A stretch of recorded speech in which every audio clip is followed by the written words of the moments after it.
അമൽ ഒരു freelance digital ആർട്ടിസ്റ്റാണ്. നഗരത്തിലെ തിരക്കുകളിൽ നിന്ന് മാറി ശാന്തമായ ഒരു പഴയ അപ്പാർട്ട്മെന്റിലാണ് അവൻ താമസിക്കുന്നത്.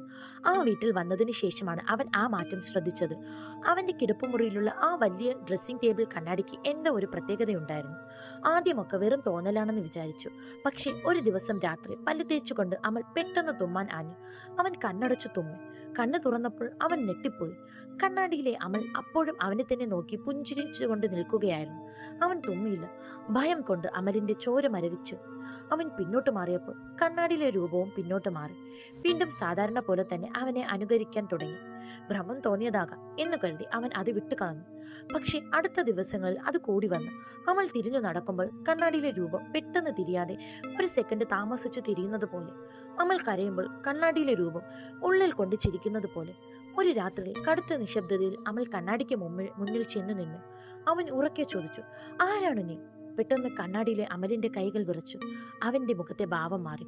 വന്യമായ ഒരു പുഞ്ചിരിയോടെ കണ്ണാടിയിലെ രൂപം സ്വന്തം ചുണ്ടുകളിൽ വിരൽ അമർത്തി പറഞ്ഞു, "ശബ്ദമുണ്ടാക്കരുത്, അവൻ കേൾക്കും." അമൽ ഭയന്ന് പിന്നോട്ട് വീണു.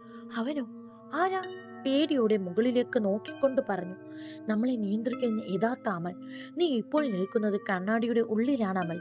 പുറത്ത് നിൽക്കുന്നത് ഞാനല്ല. നമ്മളെ രണ്ടുപേരെയും കെണിയിൽപ്പെടുത്തിയ മറ്റോ ആരോ ആണ്." അപ്പോഴാണ് അമൽ ആ ഭയങ്കരമായ സത്യം തിരിച്ചറിഞ്ഞത്. കഴിഞ്ഞ കുറച്ച് ദിവസങ്ങളായി അവൻ കഴിച്ച ആഹാരത്തിന് രുചി ഉണ്ടായിരുന്നില്ല. അവന് വിശപ്പോ ദാഹമോ തോന്നിയിരുന്നില്ല. അവന്റെ ഹൃദയമിടിപ്പ് പോലും അവന് കേൾക്കാൻ കഴിഞ്ഞിരുന്നു.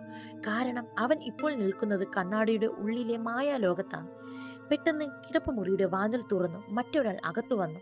അത് അമൽ തന്നെയായിരുന്നു. പക്ഷെ അവന്റെ കണ്ണുകളിലെ ക്രൂരമായ ഒരു തിളക്കമുണ്ടായിരുന്നു. അവൻ നേരെ വന്ന് കണ്ണാടിയുടെ മുന്നിൽ നിന്നു. കണ്ണാടിയുടെ ഉള്ളിൽ കിടന്ന് യഥാർത്ഥ അമൽ നിലവിളിച്ചു. ചില്ലിൽ കൈകൾ കൊണ്ട് അടിച്ചു. പക്ഷേ പുറത്ത് ഒരു ശബ്ദം പോലും പോയില്ല. പുറത്തു നിൽക്കുന്ന രൂപം അമലിനെ നോക്കി പരിഹാസത്തോടെ ചിരിച്ചു. എന്നിട്ട് ഒരു കറുത്ത തുണിയെടുത്ത് ആ കണ്ണാടി മുഴുവനായി മൂടി. പെട്ടെന്ന് അമലിന്റെ ലോകം പൂർണ്ണമായി ഇരുട്ടിലായി. ഇനി ഒരിക്കലും അവന് പുറത്ത് കടക്കാനായില്ല ആവില്ല. പുറത്തിറങ്ങി ആ രൂപം ഇപ്പോൾ അമലിന്റെ ജീവിതം ജീവിച്ചു തുടങ്ങും.